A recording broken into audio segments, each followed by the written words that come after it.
comments about science fiction and how familiar people are with that as a genre.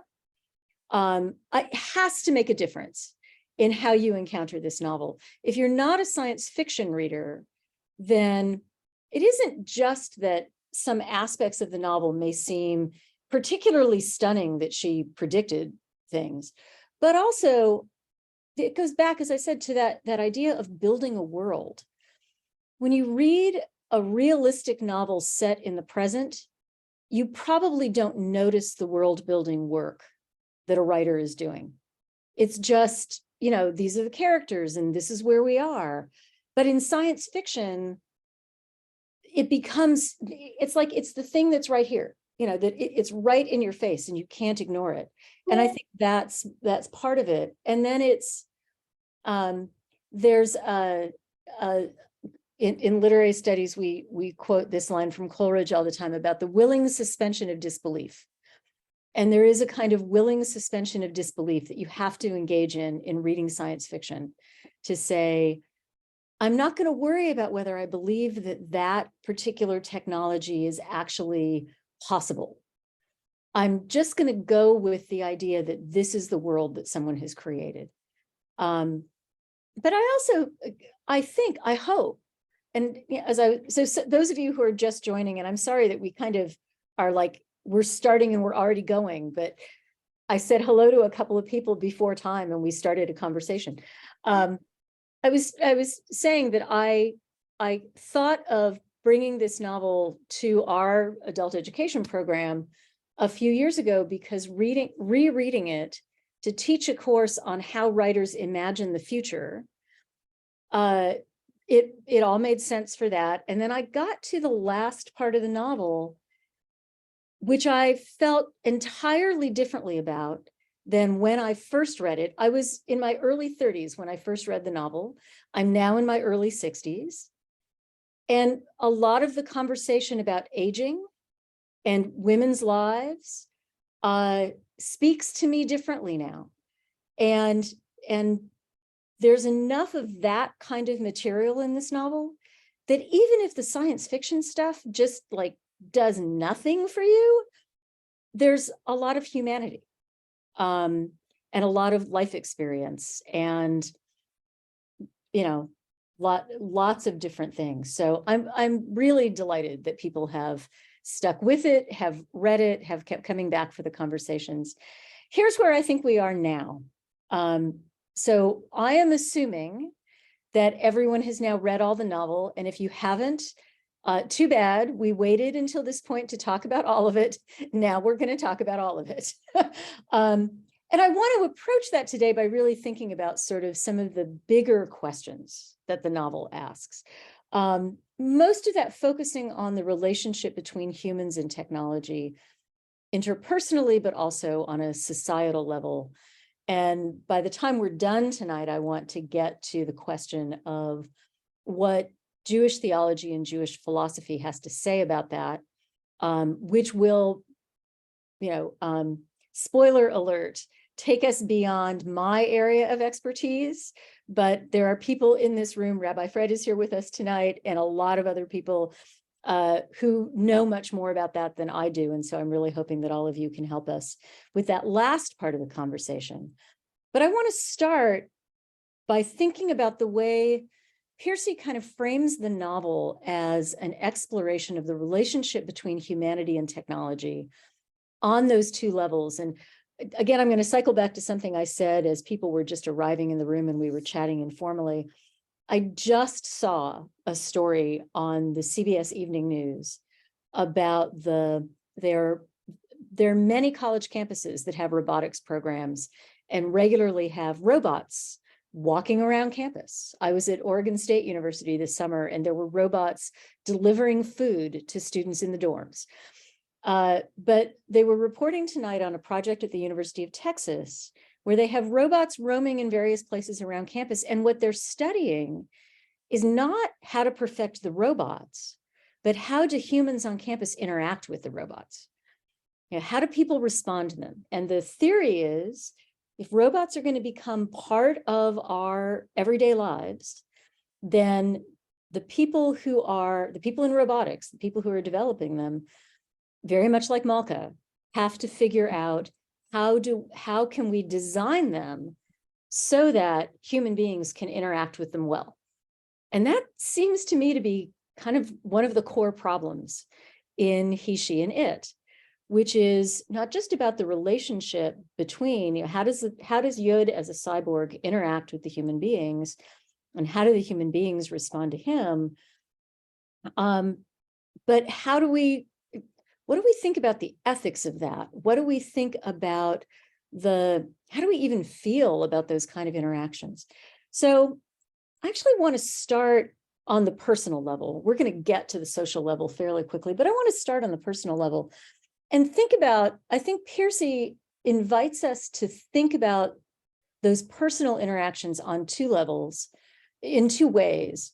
One, through Yud's relationship with Avram, his creator, his manager, his supervisor, his controller, if you will, to a certain extent, versus his relationship with Shira, who is his lover, his partner, also in some ways his trainer, very different kinds of relationships. So to think a little bit about those, how would you, when you think about those two relationships, how are they similar?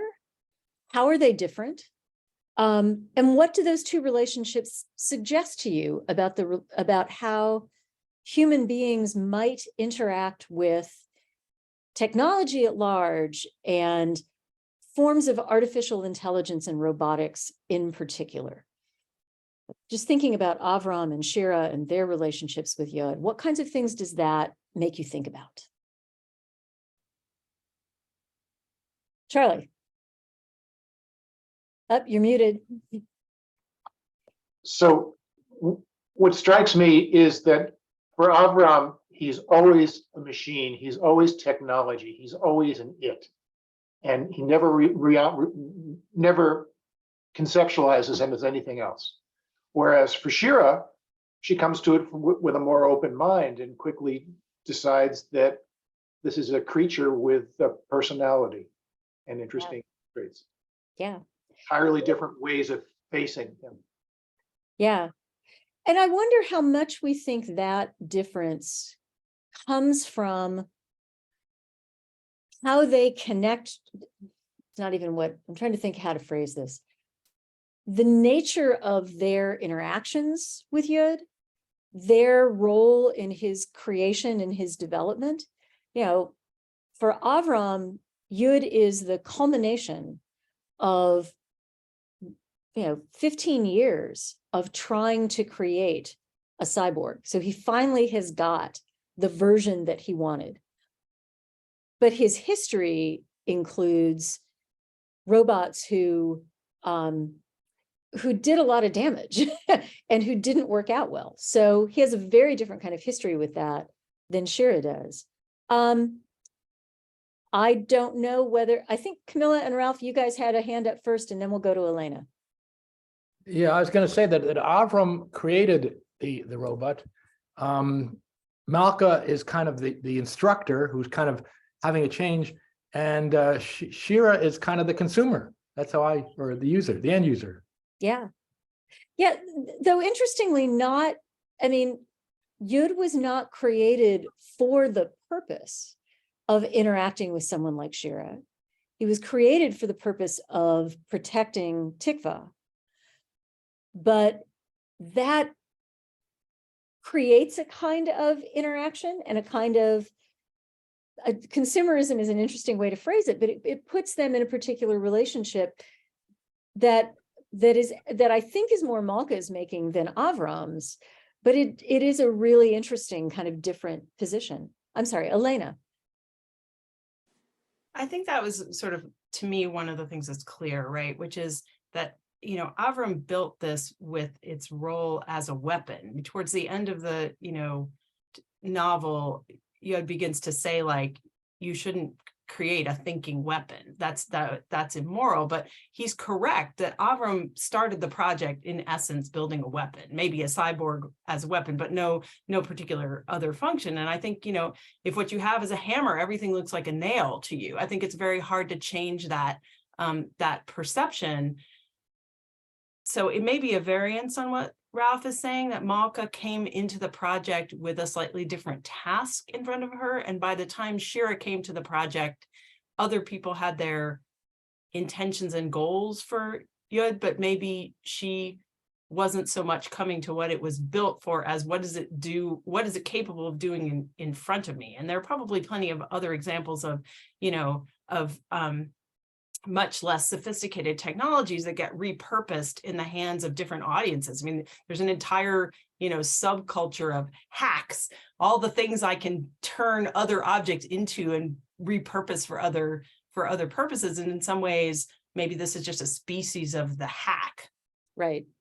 And a species of the law of unintended consequences, which we talked a little bit about last time, that, you know, you can create a technology for one purpose, but you may not be able to control all of the ways it gets used. So it fits in all of that. Joan and Bob.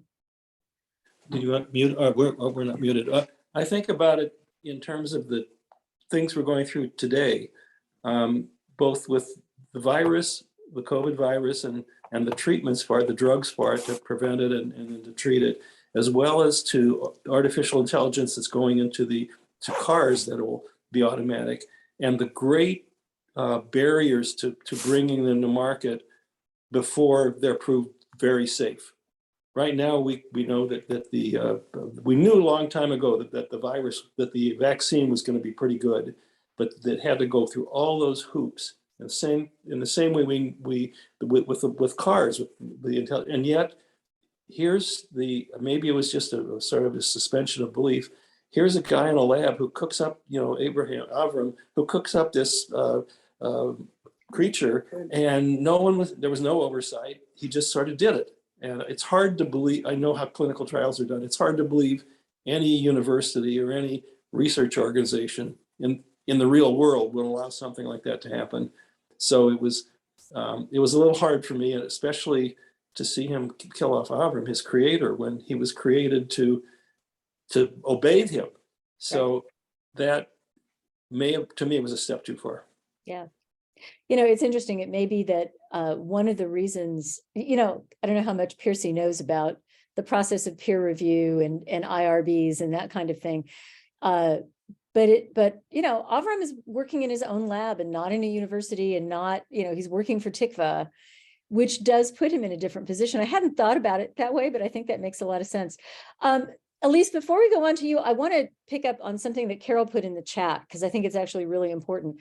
The point that Malka had programmed Yud to be a lover and to add the human elements of his personality. And I think all of that is right. And I wonder how much the programming to form emotional attachment and to care about someone else's pleasure and to desire connection,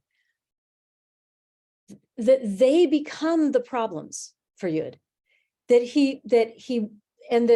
part of what we're seeing is to create a cyborg who won't, in some unexpected way, destroy the lab or destroy his owner, which his creator, which Yud ultimately does, who won't do what all the previous cyborgs had done. You have to make him more human. And in doing that, you create ethical dilemmas, and you make it impossible for him to be on some level. It's like you can't have both humanity and weapon. And that those things they become mutually contradictory, even though they also are the things that let Yud be a functional, effective cyborg to do the kinds of things that Avram wanted him to do. Elise? Oh yeah, thanks. I actually was thinking about Carl's point as well.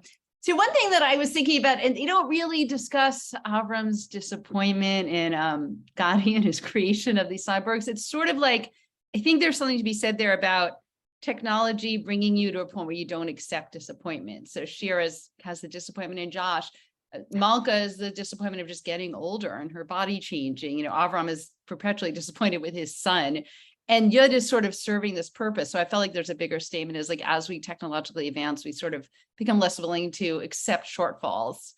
And Shira kind of has to in the end. I mean, that's sort of what she makes her peace with. I felt like that, oh no, I can't recreate him. It's not moral, you know, but it's also, I think, her realization that this is my life now and has to go on this way.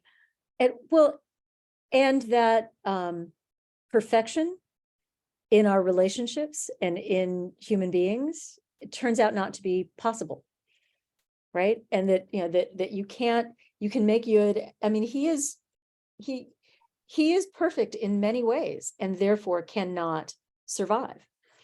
And everybody else has their flaws and has to be managed, and we have to live with the disappointments in that. And it turns out that perfection itself is also ultimately disappointing. Camilla and Ralph. Yeah, it was me. I was very struck, Sherry, with your comment about the contradiction or an initial problem by the fact that Yod has humanity and he's made to be a weapon. I immediately thought of soldiers. And I just wanted to hear your comments about that. You know, I think that's a great observation, and it's a useful reminder of Piercy's history of herself being active in anti-war movements. And that, I mean, in some ways, this is less so than, she wrote a really fabulous World War II novel called Gone to Soldiers that talks about some of that as well. And so I think that theme may very well carry over. Really interesting. Karen. Yeah, just going back to your original question, the difference between the way Shira perceives Yod and Avram. I don't know. I really was struck by these pages where she compares Yod to a man, and he's better than a man. Mm-hmm. And it's almost a little defensive, but she's like having an argument with somebody in her head. He was not changeable. He would not tomorrow decide she was not good enough or that he wanted somebody else instead. He was far more sensitive to her desires and responses than any man she'd ever been with. He had no temper. He has infinite patience. But then a little later on, she confronts him and says, well, if you met another cyborg, you might run off with her. And he says, well, cyborgs aren't attracted to each other or something. Yeah. Yeah, you know, it's funny. I read that passage in the book, and it is true that he is created as the perfect lover. He's created in both his lovemaking techniques, but also the way he operates as a partner. And I think that passage highlights all of that. I don't know if you remember, we talked, maybe it was last time, maybe it was the first time, we were talking about the idea that different readers might respond to a book like this differently. I was referencing the theory from feminist criticism about how there are some 19th century novels where women read it and see one version of the story and men might read it and see another. And I was speculating that Jews might read this novel and see one version of it and non-Jews might see something else. I suspect this is also true about women and men. That there are some of the passages where, yes, Karen, exactly, reader response theory, that where you hear Shira talking about Yud, and in part it's a very feminist critique of masculinity. And yet it also turns out to be part of the reason why that relationship cannot last. That humanity requires a certain amount of imperfection. And really engaging with other human beings is in part, so now I'm getting into the philosophy part. It's not particularly Jewish. This is just sort of my philosophy, I guess. That really engaging with other human beings requires us to be willing to engage with their flaws and to deal with our own flaws and to somehow navigate that. And I think this novel illustrates that really well. Anne. Yeah, that actually ties into what I was just about to say. The first Marge Piercy book I read in 1972 was Small Changes. And I was 22, and this was a book that came out about young women living in Cambridge. I was living on Pearl Street in Cambridge. The book is about young women living on Pearl Street in Cambridge. This was my Bible. You can see it's falling apart here. And the theme of that book is still came through in this book that we're reading now, which was basically that people who try to control other people, in Small Changes, it was always men, the husbands trying to control the wives, and the wives had to leave their marriages. In this book, it's Avram controlling Yud, and the rabbi controlling the Golem, Joseph. And they were the bad guys, they were the villains, I felt, in this book, so it's all about, it doesn't always have to be masculine, but with Marge Piercy books, it seems to be. It's usually men trying to control their women and their wives, or the person who created somebody else not being willing to relinquish that control. Which is, and it's a theme of hers that obviously the books are they're written so far, well, they're actually about 20 years apart, but I have to say, Marge Piercy hasn't really changed in lots of ways. I mean, her themes are still her themes. Yeah, I think that's really true. Yeah, I think that is absolutely right. I have nothing smart to add to that. I want to shift to this more social level, because I think that moves us towards some of the larger questions of the novel, though I don't want to lose the thread that we've started about the way this novel invites us to think about the nature of humanity and the nature of human relationships, even though one of the core relationships is, multiple core relationships are between individual humans and individual artificially created beings, either the golem or Yud. But I also want us to think about it in terms of the larger societal relationship with technology. And again, focusing on Yud and his place in Tikva as a community. I'm gonna share my screen for a moment. I may be in the wrong window. You don't need my email. And I want to start with the question of whether it makes sense to think of Yud as a Jew. This becomes a question within the novel at about the point when Yud starts to show up for the morning minyan. And there's the question of whether he can be counted. So the passage on the screen is actually from an article I wrote in 1994, that earlier self that read the novel in a different way, saying that Yud identifies himself as a Jew despite Avram's protest that a machine cannot be counted as part of a minyan. Yud explains, however, that he does not accept Avram's definition. An interesting movement there of one of those moments when he very clearly disagrees with Avram and doesn't feel like he needs to go along with Avram's view of things. His internal sense of himself as a Jew outweighs the influence even of his creator. When Shira questions Yud about his feelings toward Judaism, his response suggests the humanness of his attitude, as well as the strangeness of his situation. He says, "Sometimes I feel a sense of belonging, that I am doing something that has been done over and over again for 3,000 years. Sometimes I feel estranged. Talk of the creator makes me think of Avram, who I cannot worship. I think the notion of a creator for humanity childish, but insofar as Judaism insists on deed rather than on being, I can carry out mitzvot as well as any born person." So we'll use that to frame the question of whether Yud is or can be a Jew. Can you be a Jew if you're not born human? And that, of course, raises the question of what makes one a Jew. What do you all think?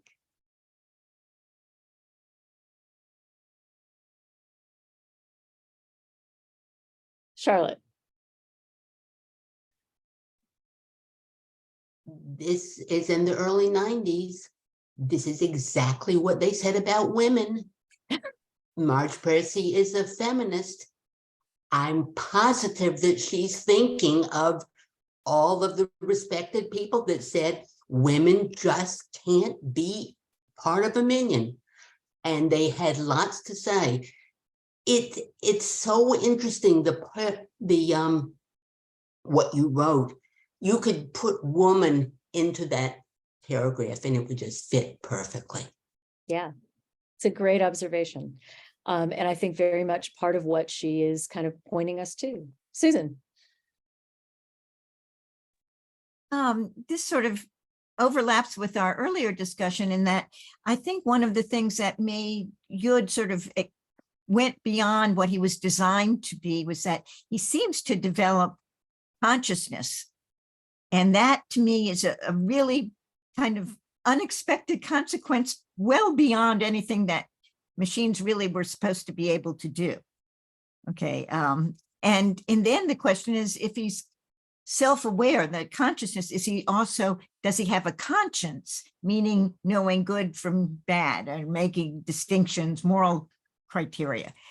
And here he's saying, I'm a terrific machine, so I can do mitzvot. It doesn't mean that I have any ethical principles. I don't need those. I just have to be able to do the right and the wrong mitzvot, to do something and not to do other things, like do not murder, do not steal, but to do other things like honor your parents and Kabbalat Shabbat and things. So I think that really makes a real serious question as to whether Judaism requires using your whole self and your consciousness and conscience both all together.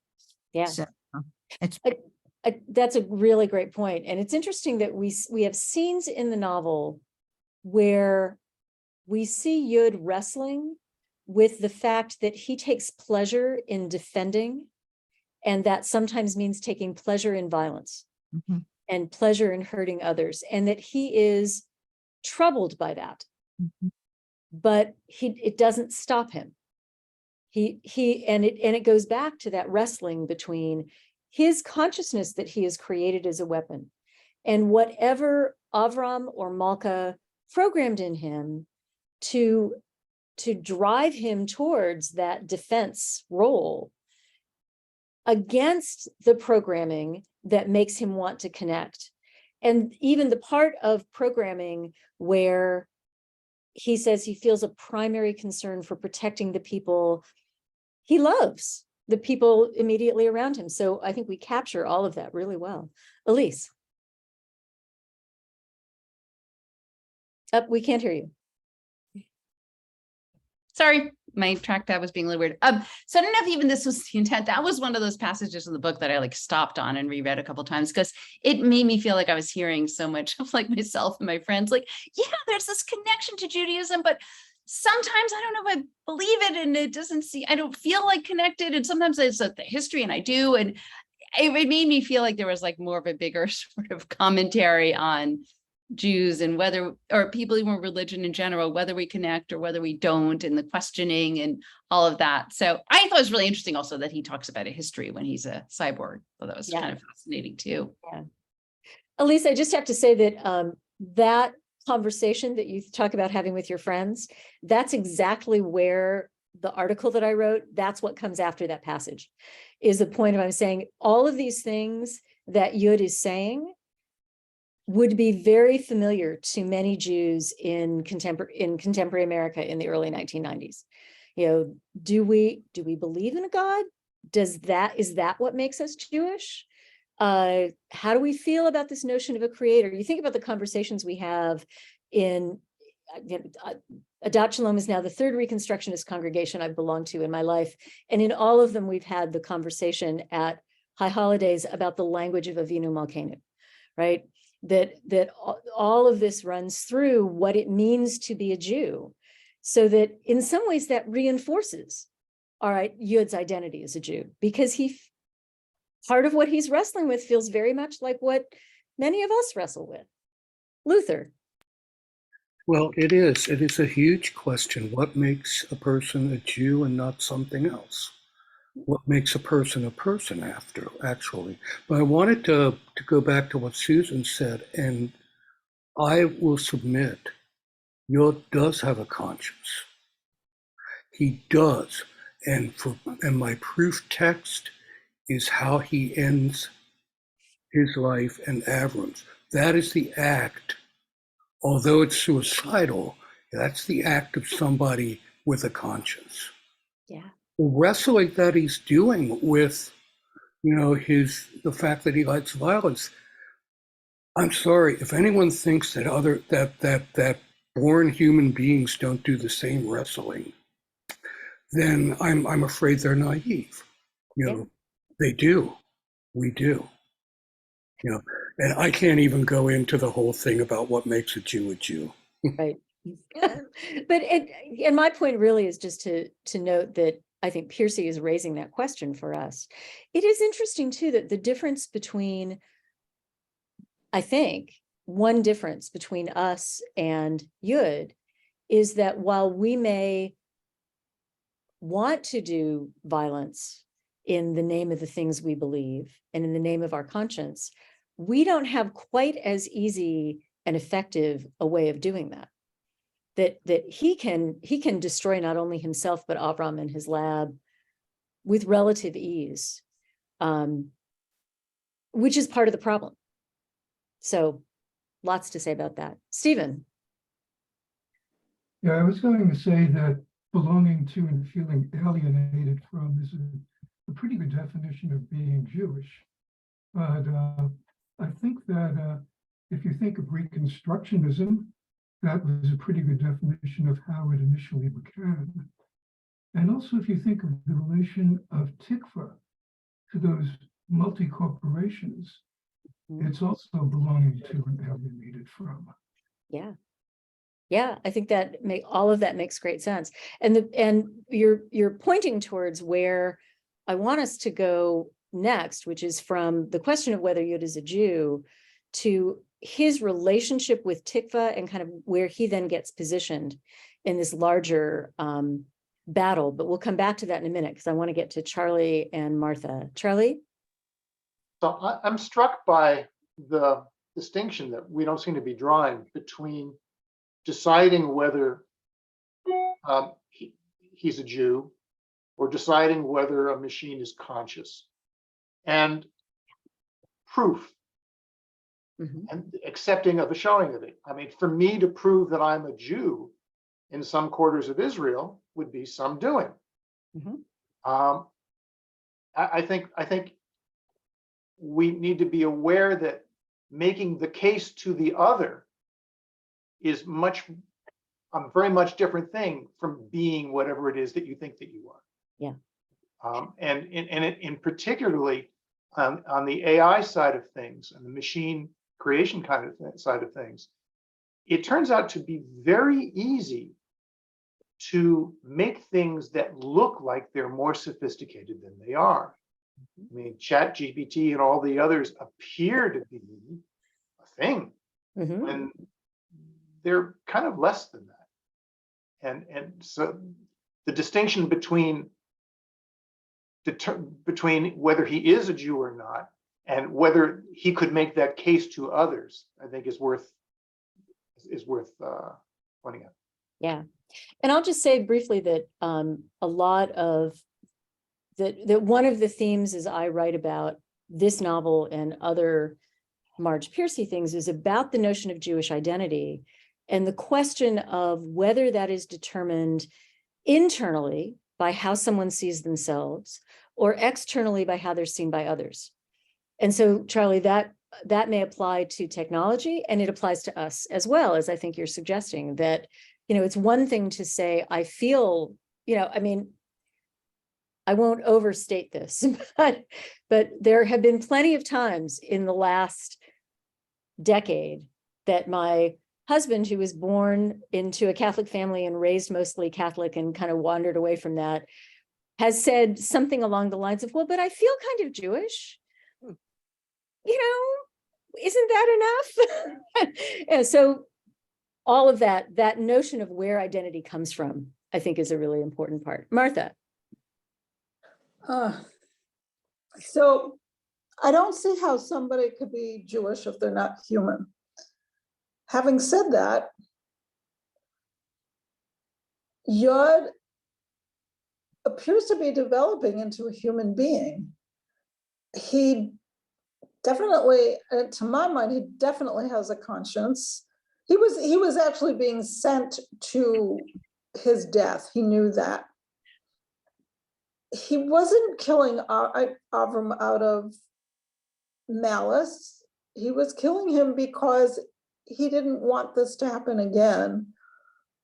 And as far as, you know, him being created to kill, I think somebody already said that. Humans, there are plenty of humans who get pleasure from violence. The Hindus have a whole text about, you know, in the Bhagavad Gita about how if that is your dharma, if that is your purpose to fight in a war, then you should fight in a war of righteousness. I've always been uncomfortable with that because how do you know that your war is righteous and not somebody else's? Mm-hmm. But what I sort of congratulate them on is to understand that this is an impulse that's real and needs to be channeled. Yeah. So I don't know. I really don't know. I'm going to leave it at that, but I think it's a very interesting question.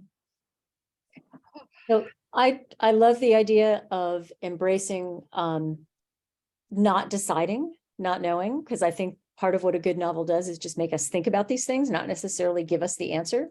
I'll admit that part of me is actually disappointed at the end of the novel that Piercy is so clear in her condemnation of the idea of creating a Yud, but that we'll get to that before we're done here tonight. One of the things that you're pointing to, Martha, along with the whole distinction between what is a machine and what is a human, is the notion of what beings are created for.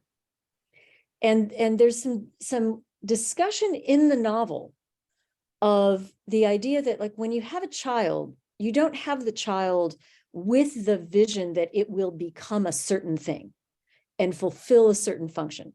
I mean, my mother always joked that she had children so they would do the household chores, but I think she was joking. You know, you don't have children for that purpose. Yud was created for a purpose. And that is part of what creates the dilemma that he faces as a being, that the people around him face, and that put him in this odd position within Tikva. That he didn't grow into this. This wasn't situational. He had no choice. He was created to do this, and that marks him as different from the humans around him. Ralph. I just wanted to add that I think that Piercy is underselling the role that experience has in shaping personalities. It's the old classic thing of somebody who wants to clone themselves or clone something, expecting they're going to come out similar. And we forget about how much our experience is shaped by the trajectory. It even comes up at the end of the novel when Shira thinks that she, toys with the idea of, well, she can just recreate Yod. So just wanted to. Yeah, absolutely. And I think we're actually given ways to read Yod's trajectory through that, his experiences with Malka and then his experiences with Shira, all of these things shape him and teach him to think about himself as a dilemma. So yes, I absolutely agree. I want us to think a little bit about Yod's place in Tikva. And I mean, there's this, near the end of the novel, they're about to go have this community meeting to determine how to define him. How does he fit in the community? And before that, there's several scenes where Shira is, in part she's amused by the idea, in part because he's her lover, she wants to have access to him in certain ways, but she pushes for him to have his own place to live and to earn a wage so that people in Tikva won't question his nature. And there is this whole storyline about the importance of keeping what he is hidden. And when it's finally revealed, what it triggers is a conversation about how a being like that should fit into the community. And whether, in part, it's about whether the community should give up that technology. But a lot of it is just about, how do we think about him? Does he have rights? So it goes beyond even being Jewish to, in some ways, Martha, it comes back to your question of, should they begin to think of him as a person? Has he, through his evolution, tapping into Ralph's idea, through the kind of human training that he's gotten and developed, through the presence of a conscience, does he become a legitimate member of the community? So that question of whether he's a Jew becomes not just a personal question, not just an internal question, and not just an external question of how will people see him, but what he's enabled to do and what the community's responsibility is to him. And I think all of those pieces take us from that interpersonal level more to the social level. And I just want to flag that for us. Martha. I think I just made up my mind because I come down with him being a citizen. Mm-hmm. So if he's a citizen, then why wouldn't he be a Jew? Yeah. And isn't that an interesting way of thinking about the question? That it doesn't start with his nature. It doesn't start with his physicality. It doesn't start with his role. It's about his rights. It's about, and it is about relationship and how he is in relationship to the community. So it's a really interesting way to think about it. And anyway, yes, I love that. I want to make sure I'm sorry, what? Okay, I thought somebody was speaking up. I want to make sure we get a little bit of time to think about Tikva's relationship with technology more broadly. I just want to highlight, there is this, this very interesting, if nothing else, it's an irony in the novel. And Susan, I'll get to you in just a second. That Tikva is a town that on the one hand depends upon technology, both for its survival, as we were talking about last time, all of the technological things that enable it to survive the conditions of the climate. But also, of course, a community that makes its living on creating cybersecurity technologies. Yod is a technology that is emerging from that mix of what Tikva is, but not chosen by that community. The community had no voice. You know, we go back to Bob's point earlier that, you know, no respectable science program would approve the development of something like this. And Tikva was never consulted about this. But then also a technology that is at the same time intended to defend and protect the community, and in the end turns out to endanger it. So that it's just this very complicated relationship that I think in part is just how we sometimes think about the place of technology, that it enables so many things that we do.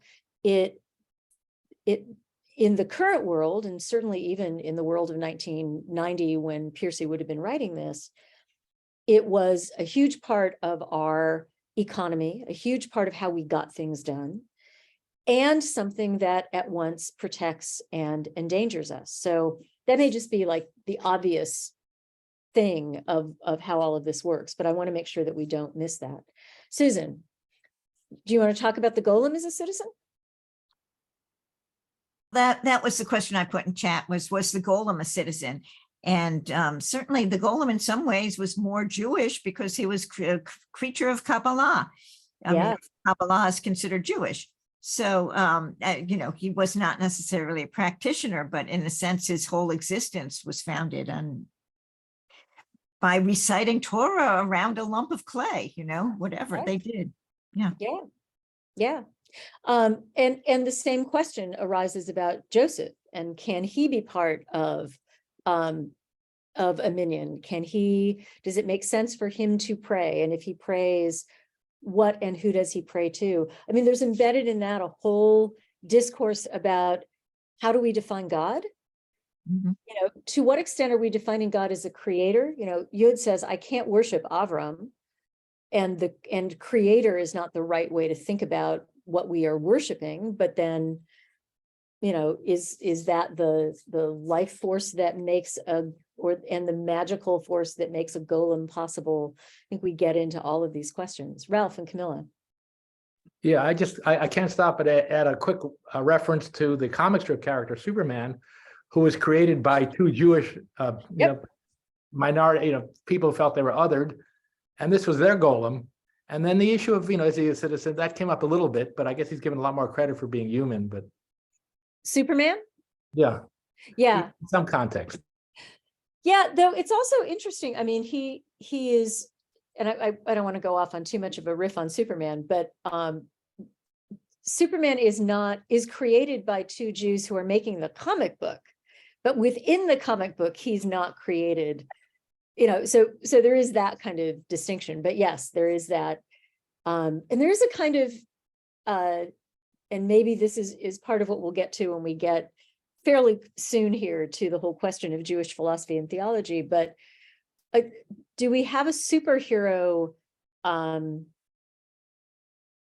I was going to say fetish, and I think that's the wrong phrase, the wrong word for it. But do we have this interest in superheroes? And how much of that is about, centuries of persecution? How much of that is about, we can take it back to Torah and stories about, plagues and the Red Sea and all kinds of seemingly magical ways that Jews were defended and protected, even though they were also at times persecuted. So there's a whole background and story, and I'm going to stop because I feel like I'm going off the rails here. I don't want to go off the rails. I do want to get us to so I want to briefly touch on that conclusion to the novel, because I don't want to just run right past it, of Yod's destruction of Avram and his lab and his message to Shira, and then Malka's reflection on that. So I'm looking briefly, I want to kind of capture this on page 415. And this is part of Yod's message to Shira after he has died and the lab has exploded. He says, I have died and taken with me Avram, my creator, and his lab. And can I just say, the phrasing there sounds very sort of biblical. It's not, I have died and I've killed Avram, but I have died and taken with me Avram and his lab, all the records of his experiment. I want there to be no more weapons like me. A weapon should not be conscious. A weapon should not have the capacity to suffer for what it does, to regret, to feel guilt. A weapon should not form strong attachments. I die knowing I destroy the capacity to replicate me. I don't understand why anyone would want to be a soldier, a weapon, but at least people sometimes have a choice to obey or refuse, and I had none. And then when Malka is reflecting on the same events, this is on page 418, just a few pages later, she says,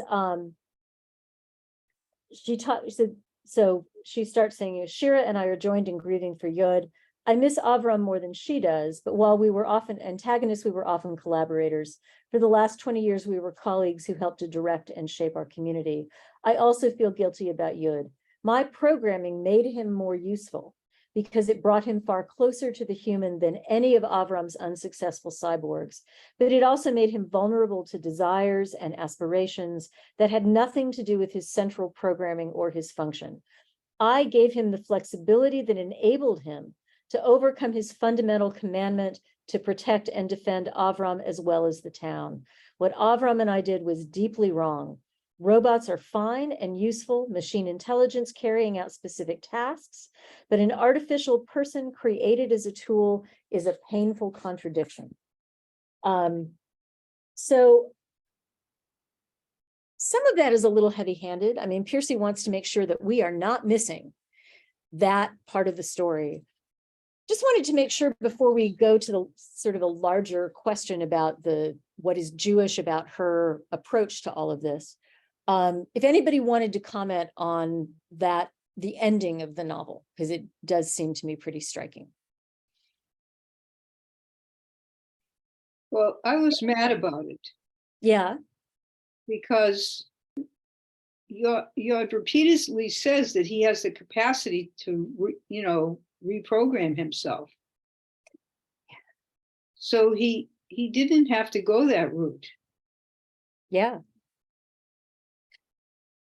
And I was looking forward to a nice family life with, I mean, that was so sweet and loving. And right. That's right. To have him come back to Shira. And never was even aggressive towards the kittens.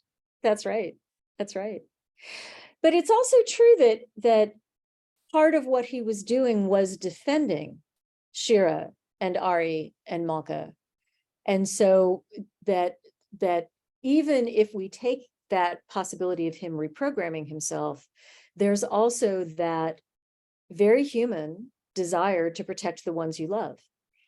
And so that contradiction may not have been resolvable, that he had to allow himself to be blown up in order to protect them.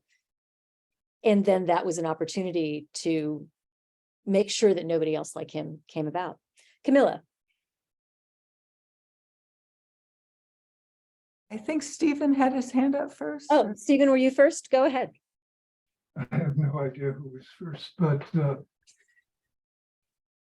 in terms of Shira's decision, it struck me that her thought process there was a little bit egocentric, because when she decides she is not going to reconstruct a Yod figure, she's in a sense unilaterally disarming her society, because YS and those other multi-corporations are going to be attempting to develop it. Yeah. And I'm not sure what a resolution would have been with that, but it just seemed a missing dimension. Yeah, I think that it's a wonderful observation, because her decision not to do that doesn't stop this kind of thing from happening again. But you're also right that her thinking is fairly selfish, and that part of why she stops is she realizes that she's not thinking of Yud as a weapon. She's thinking of Yud as a lover, as a partner. And the idea that you could create someone to serve your own needs as an individual, in some ways to her is every bit as wrong as the idea that you would create a human being to serve the needs of the community. Camilla. I just wanted to comment on Malka's guilt, or the situation with Malka's contribution. I mean, it seems to me that if Malka had not done what she did of making him more human and more thoughtful, he wouldn't have known to destroy himself. And then they would have had more problems, worse problems. So I guess it's just sort of an interesting loop there of what really is immoral and what really is moral. That's right. And how our humanness both creates and allows us to address these dilemmas, and it's endlessly circular in that way. Martha. I don't know if there are any other fans of The Good Place here, and I'll just inject a little humor. It makes me think of the Janets that are always being, not deprogrammed, they're essentially being killed, but then a new Janet comes along with even greater thought processes, until essentially Janet is indistinguishable. She falls in love, she's human, but she can never, where the humans can actually get out of the loop eventually, she can't. Yeah. She stays. Yeah. Yeah. I had forgotten about that part of the storyline. That's great. It's a wonderful kind of connection to this. Yeah. So I want to turn and make sure we have some time to think about kind of return to the Jewishness of this novel. And I said at the very beginning that I had thought when I first encountered this novel that it was Marge Piercy's most Jewish novel. And for me, in part just because of the thinking and writing that I was doing at the time, that was very much about how the novels represent Jewish identity. And I wasn't then, and I'm still not now, a Jewish philosopher or theologian. A number of you have much more knowledge about that than I do. But I want to raise the question about how Piercy's approach to technology, and especially the ethics of technology and the ethics of humanness, reflect Jewish perspectives and ideas. And I'm going to share my screen again. I want to share a quote from a book that I'll confess I haven't read, but I thought this quote was really interesting. This is from a guy named Harris Bohr. He's a British lawyer and scholar, a rabbi in training, at least at the time the book was published. He may have been ordained by now. And he offers a kind of provocative invitation for how we might think about some of this. And he starts by thinking about the notion of singularity, which in technology, and those of you who are more adept at technology can help clarify this concept if I've got it wrong. But it's the idea of a point when technology becomes not just pervasive in our lives, but when it gains independence as a kind of artificial intelligence that has the ability to operate independently from human control. So almost a vision of like when the cyborgs take over. And here's what he says about it. I just think it's really fascinating. The idea of a singularity, particularly when it ends in a single superintelligence, is a quasi-religious notion, which has much in common with the idea of God. It speaks to our desires for oneness, a unifying concept, and human closeness, which coronavirus has also made us appreciate. Like the idea of God, technology carries with it the possibility of our obliteration and generates feelings of love, awe, and fear in equal measure. The questions it raises are essentially theological, mirroring those about God and religion in earlier times. What is the nature of this all-powerful system? What does it demand from us? How should we serve it? And most importantly, faced with its all-encompassing presence, how are we to remain human? These questions are of universal concern because we are told that we will all be equally affected by the singularity. Not one of us will escape its grasp, but our approach to answering these questions will not be the same. So I just thought that framing of the place of technology and the idea of God as being connected was interesting and might frame some of this conversation. I asked Rabbi Fred if he would help us to kind of approach the theological and philosophical parts on this, since, as I said, we're beyond my expertise at this point. So Fred, I want to see if you want to jump in and help us begin to think about that question. Honored just to start to lay it out a teeny bit, and thank you so much, Sherry, and everyone. I'm loving this. So Judaism and technology are a really funny mix. We are in some ways anti-everything new. There's the famous 18th century Yaakov Emden, Hekol Chadash Asur, everything new is forbidden.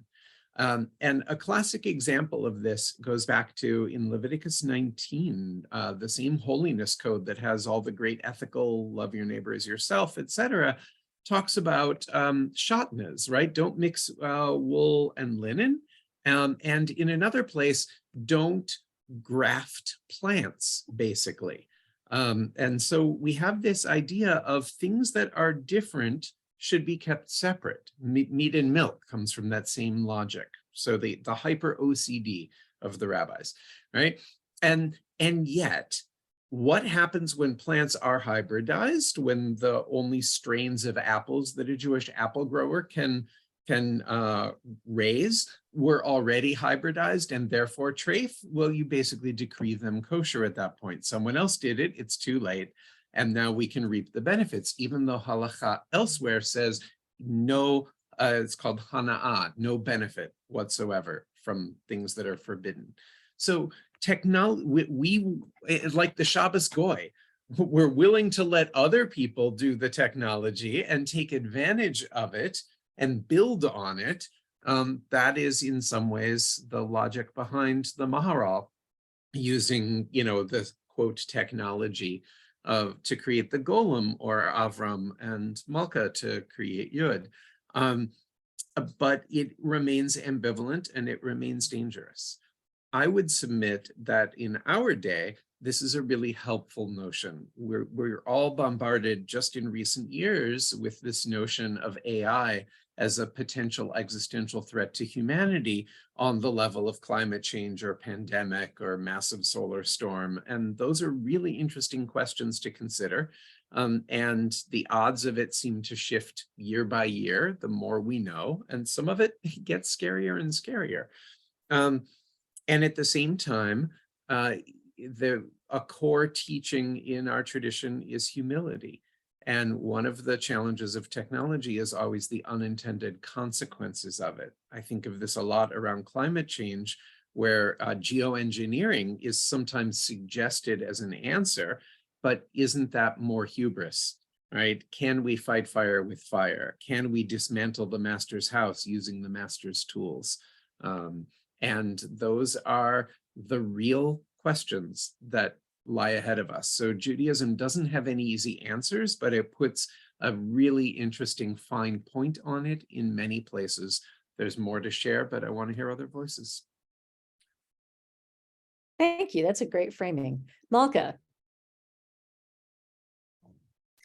Okay, so in ancient Judaism, I don't know how ancient, and I'd like to know the answer to this. Jews are not allowed to make art in an image that's like human, and the golem and the cyborg is definitely looking like a human. So that's against Judaism. And I wonder, is there a time when we were allowed to do it? Because I'm an artist and I've done it all the time, Fred. When is it that we're allowed to draw humans? Anybody, Fred, do you know? Martha, anybody have wisdom on that?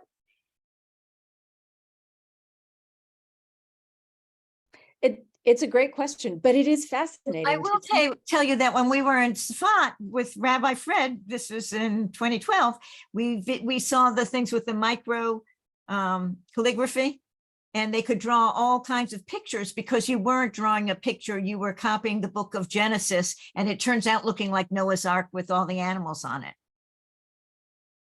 So that was a way around it. And that was, I don't know, probably from what century, the 18th century, maybe 19th century. Yeah. I don't know, but it goes back a while, but not to medieval times. There are what Haggadot and some other books that are not scripture per se that are illustrated. So there were, and others here know much more than I, so I will stop blabbering. No, that's a great connection. Luther. Yeah, I was going to say, Haggadot are full of pictures. They're full of pictures of animals. They're not full of pictures of humans.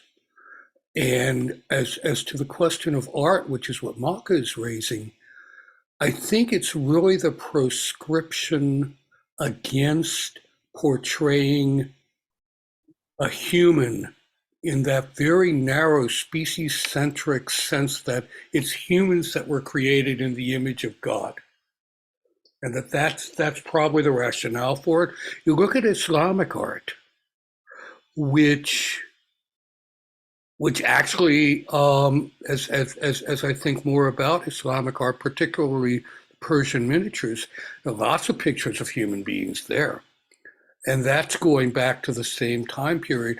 But Islam's theology is very closely related to Jewish theology and has a very close origin point, to say the least.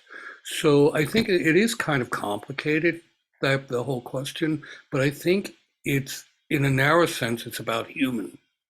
Mm-hmm. human images.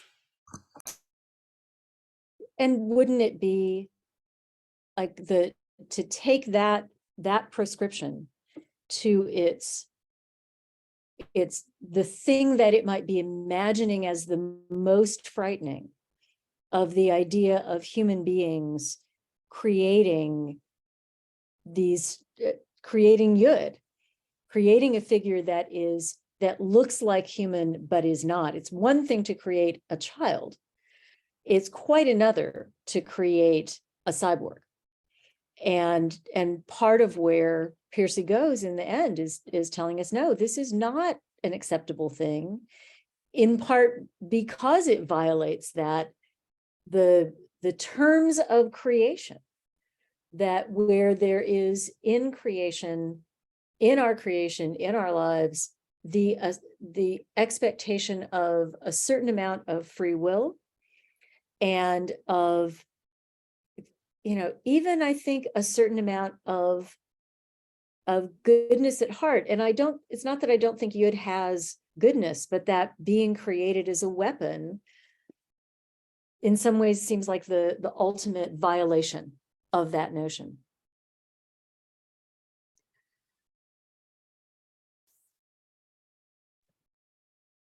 Other thoughts about the sort of how the debates that lie at the heart of this about how we interact with technology, about the power we give to it, about the limits of what we should or should not create, might reflect particularly Jewish ideas. Elise? Oh, I have sort of forming thoughts and I raise my hand at the same time. Okay, so this You is want not. me to go to Susan and come back to you? Yeah, well, also because you ended with the Jewish ideas, and I was thinking, Oh, I'm sorry. It's totally connected, but I'll make my point quickly, which is I was thinking of Marge Piercy as a war protester. I'm just wondering, there's parallels to sort of a soldier being like dehumanized through war, and Yud being this sort of killing machine. So that's what I was thinking of, and I raised my hand, and then you're like, and the Jewish connection. I'm like, oh, right, that wasn't. I think it's fascinating, the technology God connection. So maybe there's something there about the technology of war shaping people away from sort of their inner goodness. So I'll leave it at that. That's my half-formed thought. That's great. Susan? Well, I was going to say something about how when I was in Israel in the 60s, how the observant people didn't want their photograph taken because it was considered stealing their soul. And it was a soul part. And this is just what you said. Your next sentence was exactly about Haneshama his tahorali, or whatever it is. I'll let Fred get the Hebrew correct, but is my soul is pure. And that how can you create a weapon that has a pure soul? And so that I think is very definitively Jewish, as opposed to Christianity with the idea of the fall and the original sin. I love that connection and the notion that in some ways Yud, so we're now like flipping. Martha ended with, if Yud is a citizen, then he must be human. But the other way to think about it is if he is created without a pure soul, and I don't mean that he's not created with a soul, but that embedded in his soul is the purpose of war and defense and violence, then we cannot see him as human. At the same time, we're being offered a caution about what we as humans can and should do. That part of the graven image thing is, it's not just what are you about the image you're creating. If I've understood the conversation, it's about you are acting like God when you do that. And we go back to, Yud's thing that, well, Avram is my creator and I can't worship Avram. So that part of it is about the question of what we are allowed to do. And the moral and ethical trespassing that is involved when we go beyond certain boundaries. Now, the challenge, of course, is how do we know what those boundaries are? And it may be that one of the functions, one of the things that science fiction offers us is the invitation to imagine what the boundaries might be. Elena, we were talking earlier about, you were talking about like what's the ways science fiction envisions the world. And there are certainly cases of science fiction that imagine utopian versions of a future. In some ways, Marge Piercy's early novel, Woman on the Edge of Time, where her main character time travels into the future and finds a world that is very peaceful and very, that has resolved a lot of the problems, is an example of that. My sense, and Elena, I may not be as widely read a science fiction reader as you are, it doesn't sound like I am, is that we very often encounter dystopia when we imagine the future, and when we imagine all of the amazing things that human beings can create. Part of what we're reminded of is that all of that creation does not erase the problems that lie at the heart of human society. It doesn't erase inequality. It doesn't erase greed. It doesn't erase violence. It may provide new tools for engaging in those things. And it doesn't mean that there's nothing good in those futures, but that the bad that is part of humanity stays with us wherever we go. Elena, I don't know if you have any, like, tell me I'm wrong about science fiction. Tell me I'm right about science fiction. Yeah, I mean, I don't think I'm so widely read that I can, give a generalization. I mean, when you say maybe dystopian outweighs utopian numerically, I think that's probably true in all genres. I mean, it makes a better story if there's conflict than if everything is lovely and goes on in a beautiful way from day to day. Where's the plot in that? So even fluffy light romances have to have some tragedy in them. The lovers are taken apart, because otherwise no one wants to read it. Right. Well, and utopian novels often imagine people encountering a utopian world and wanting in one way or another to go back to where they came from. It's Shira's embrace of Yud as the perfect lover and the perfect partner, and knowing that I think she knows all along that can't be completely real, that there's a different way of thinking. Charlotte.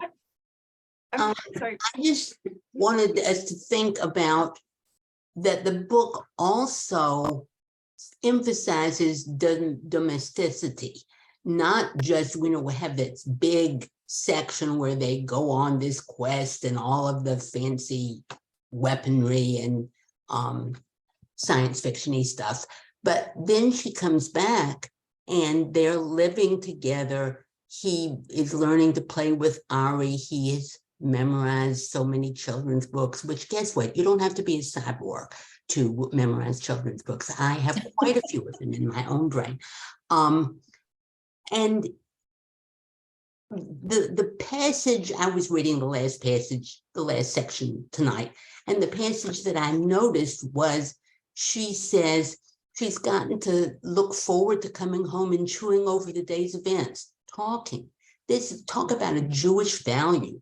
So it's the opposite of the artificial intelligence and all of the stuff that is still there, because Yud is still Yud. But she's showing another tiny utopian moment where they're living this wonderful domestic life. Of course, it lasts about a second and a half, but that's toward the end of the book too. That's something important to her. And I think we don't want to skip over that part. Yeah.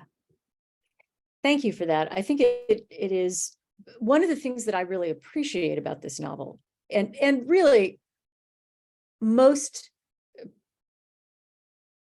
I'm not sure I'll say most, much science fiction manages to do this, but Piercy, I think, does it especially well, is that her characters feel so fully human, and we have lots of just ordinary day-to-day life.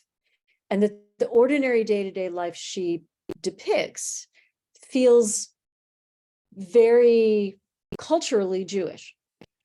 You know, the description of coming home at the end of the day and talking, the gathering around food. And, you know, some of my research looks at literature of various ethnic and racial groups and history and culture of all of them. And every one of them says, we really value family.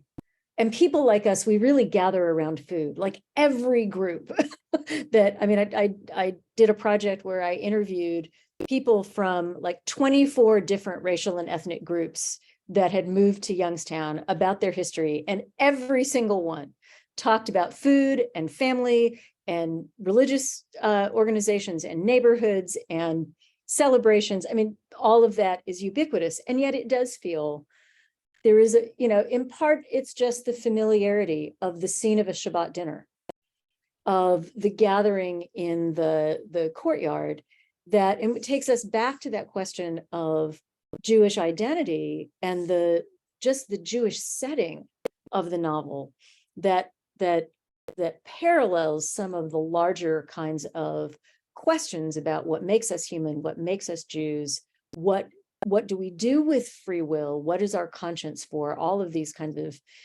themes that I think run through much of this novel. Luther. One of the other things that I think you could argue is rooted in Jewish ethics is the concern that everyone has about Yud's rights as an entity.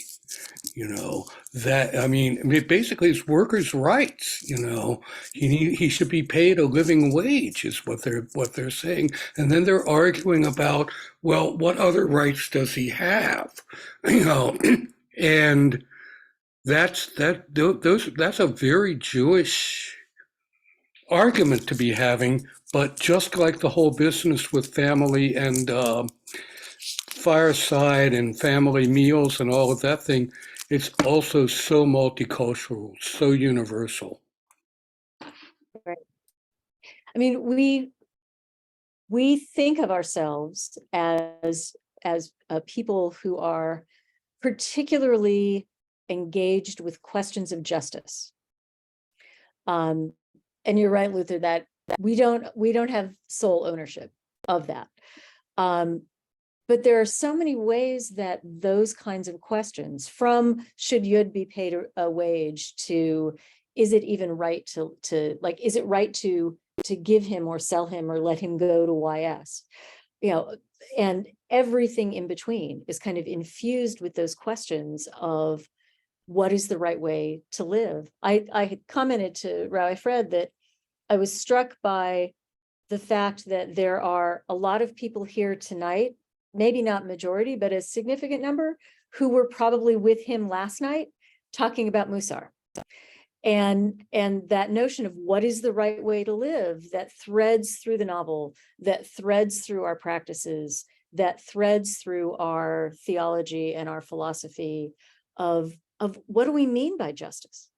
You know, and that question alone, I think, is a piece of all of this.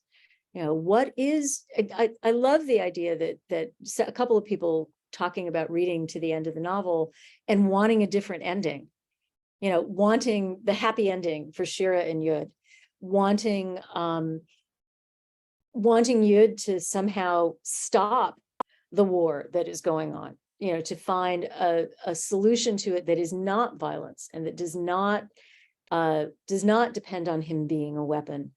I think all of those are things that we long for. I'm not sure how much it makes us unique. I think for us as readers, it takes us back to that notion of Jews reading this novel differently. And I do, like, I have all of these places in my copy of this book. So this, I think, is literally the 1992 copy that I had, highlighted with references to Jewish theology, to things that I think of as particularly Reconstructionist Jewish ways of thinking, that I think are just like these little tidbits that are there, but that I feel also invite us to think about this through this Jewish lens. that, as I say, is part of the reasons why, to me, this feels like such a richly Jewish novel. Anyway, we've covered a lot of territory. We've got a few minutes left. Are there final words, things people like we didn't get to talk about that you really wanted to talk about, a particular moment or a particular scene? Or I wanted to give people an opportunity for last comments, and otherwise I will wrap us up.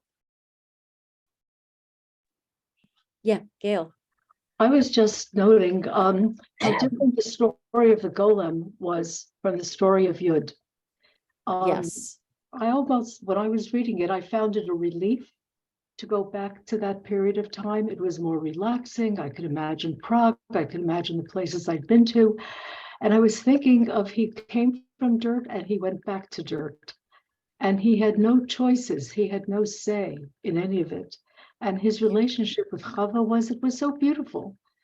It was such a loving, caring, engaging relationship, and yet it never had to go to a sexual place. But yet it had the same feeling tone to both of them. That's right. And it didn't bring up the same kinds of issues, of course, that the Yud issue did. But I found it like going kayaking and eddying out into a place where you could sort of relax for a little while. Yeah. Yeah, I love that. And I do think it's right that the golem story, the possibilities of what Joseph could become are much more limited, and the control that the Maharal has over him is much more powerful. It's also true that Chava is so, I mean, we talked about this a couple of times ago, that Chava is such a different character than Shira, and so much more settled in herself.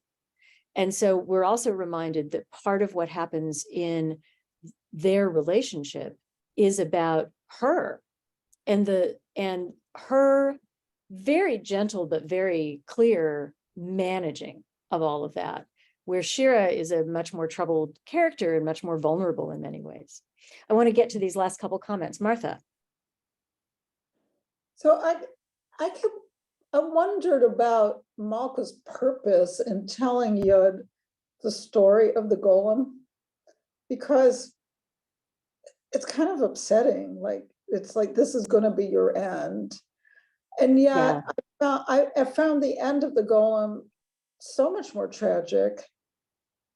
You know, one of the reasons why I went back and forth about whether Yud could be Jewish is, did he have any free choice? But he did have choice, whereas the golem had no choice. And Chava made some other decisions. She left her child. She left her child where, I think it was where he was, and didn't go back to get him. So there were some fundamental differences. And I also like the Maharal better. Yeah, he's, you know, Avram is, I mean, we could spend a whole another thing on Avram and his issues, but yeah, the Maharal is clearly a much more admirable kind of character, and his the way he approaches what he's doing, I think, is very different. Elena. I think I, had a very similar reaction, which is maybe different to Gail's, right? Which is that I actually found the story of the golem to be more tragic, that in the end, he did not have any ability to be self-determinative.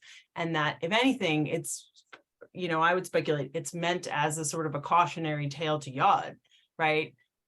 This has happened before. And if you don't take whatever chances you have to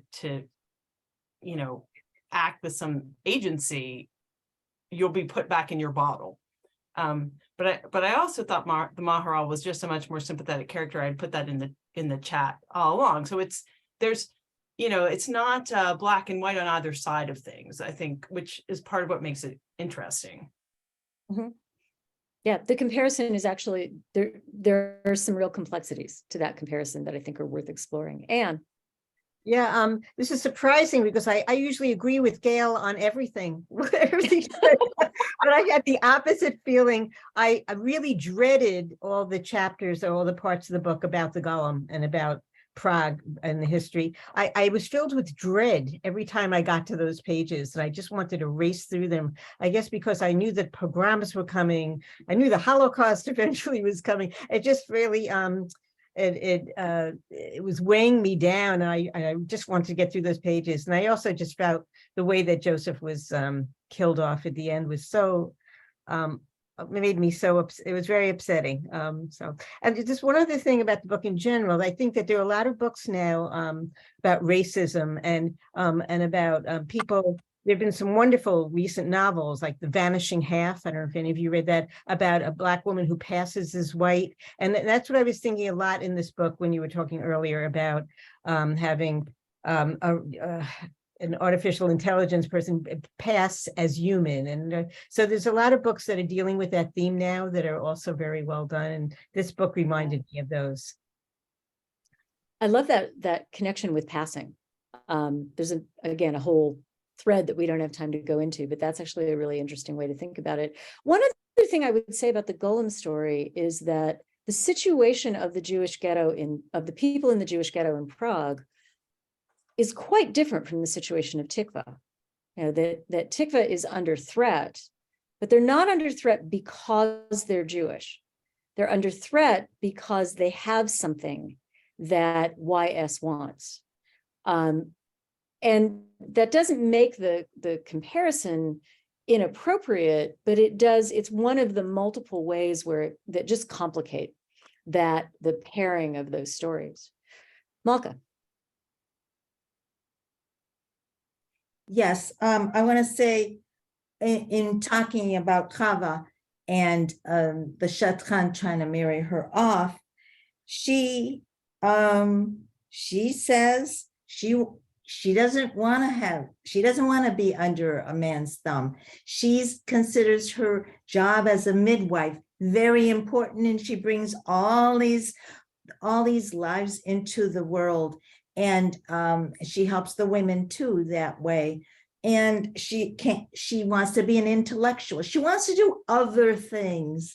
And she doesn't want to run a household. So that's in there.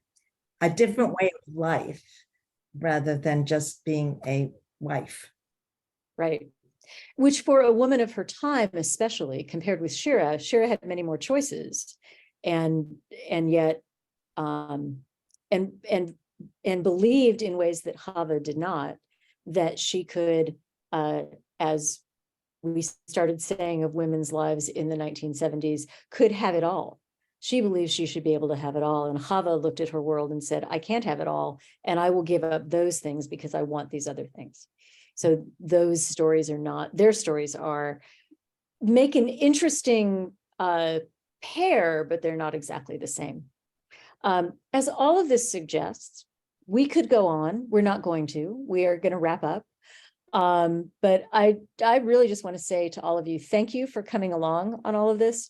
I have been, I really enjoy this novel, and I love the opportunity to explore a novel with all of you. We've done some short stories and some poems, and this is a kind of more ambitious and more challenging thing to do. And I appreciate your persistence and your willingness to come along on this conversation.